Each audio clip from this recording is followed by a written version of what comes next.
So এই ভিডিওটোত আপোনালোকক সম্পূৰ্ণ ষ্টেপ বাই ষ্টেপ ডিএলএডৰ প্ৰি এন্ট্ৰি টেষ্টৰ বাবে কেনেকৈ এপ্লাই কৰিব নিজৰ মোবাইলতে সেইটো বুজাই দিয়া হ'ব। সো ভিডিওটো স্কিপ নকৰাকৈ ফাৰ্ষ্টৰ পৰা লাষ্টলৈ একেবাৰে চাই থাকিব। সো প্ৰথমতে আপোনালোকে অফিচিয়েল ৱেবছাইটত আহিব লাগিব SCRT তাৰে পৰা এপ্লিকেশ্যনটো কৰিব লাগিব। সো ইয়াৰ বাবে প্ৰথমতে আপোনালোকে নিউ ৰেজিষ্ট্ৰেশ্যনত ক্লিক কৰিব। নিউ ৰেজিষ্ট্ৰেশ্যনত ক্লিক কৰাৰ লগে লগে আপোনালোকে এনেকুৱা ধৰণৰ ৱেবছাইট আহিব। ইয়াতে চাওক প্ৰথমতে আপোনালোকৰ চেলুটেশ্যন মানে আপোনালোকৰ নামৰ আগত যেটো আছে শ্ৰী, শ্ৰীমতী, মিষ্টাৰ, মিছেছ, MS, মোহাম্মদ যি এটো লিখে আৰু যদি কিবা নিলিখে তেনেহলে নৰমালি আপোনালোকে এতে শ্ৰীটো ক্লিক কৰি দিব পাৰে। নিজৰ ইয়াতে ফাৰ্ষ্ট নেমটো লিখি দিব। নেক্সট আপোনালোকৰ ইয়াতে মিডিল নেম যদি আছে যেনেকুৱা কুমাৰ, মণি এনেকুৱা নাম যদি আছে লিখিব, নহলে নেলাগে। মানে ষ্টাৰ মাৰ্ক থকাবিলাক কম্পালসৰি হয়। লাষ্ট নেমটো এটো আপোনালোকৰ উপাধি নামৰ বা টাইটেলটো হয়। ফাদাৰ নেম লিখিব, মাদাৰ নেম লিখিব, জেন্ডাৰ মেল ফিমেল হেতু আপোনালোকে ইয়াতে ক্লিক কৰি দিব। ইয়াতে আপোনালোকৰ যেটো আছে ক্যাটেগৰি যদি কোনো কাষ্টৰ পৰা বিলং কৰে আপুনি সেই কাষ্টটো ক্লিক কৰিব। General, OBC, MOBC, SC, ST, PST, HEWS হেতু আপোনালোকে ক্লিক কৰিব। নেক্সট আপোনালোকে এটা ডেট অফ বাৰ্থটো ক্লিক কৰিব লাগিব। তাৰ পিছত আপোনালোকৰ অটোমেটিক্যালি বয়সটো 1 জুলাই 2026ত কিমান হ'ব হেতু আহি যাব। কোৱালিফিকেশনটো ইয়াতে সিলেক্ট কৰিব। HS পাস যেহেতু আছে এটো আপোনালোকৰ HS পাসটো আহি যাব। ফোন নাম্বাৰ দিব আৰু ইমেইল ID দিব যেটো আপুনি চলাই আছে এক্টিভ বৰ্তমানো চলাই সেইবিলাক দিব।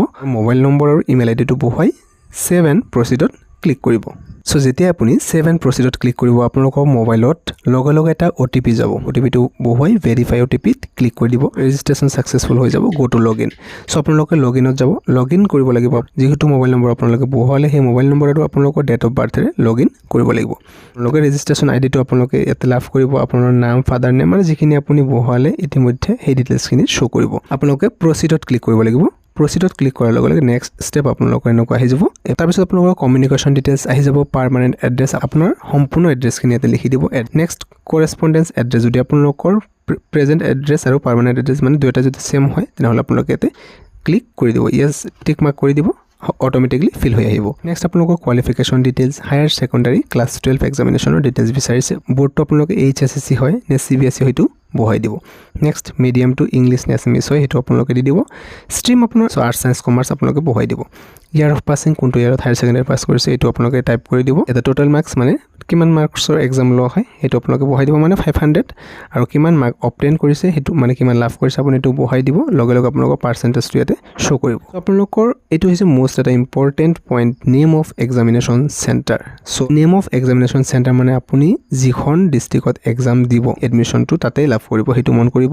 পুনৰবাৰ কৈছো যে আপুনি যিখন ডিস্ট্ৰিক্টত চেণ্টাৰটো দিব মানে আপোনাৰ 2 বছৰীয়া কোৰ্সটো সেই ডিস্ট্ৰিক্টতে পঢ়িব লাগিব। হে আপোনাৰ নিজৰ ডিস্ট্ৰিক্টে হওক নাইবা বেলেগ কোনোবা ডিস্ট্ৰিক্ট হওক কথা নাই। যদি PWD ক্যাটাগৰীৰ পৰা আৰু ডিসেবিলিটি 40% নাইবা তাতকৈ বেছি যদি হয় ইয়েস হলে ইয়েস নহলে নো কৰি দিব। নেক্সট আপোনালোকে সাবমিট এণ্ড নেক্সটত ক্লিক কৰিব।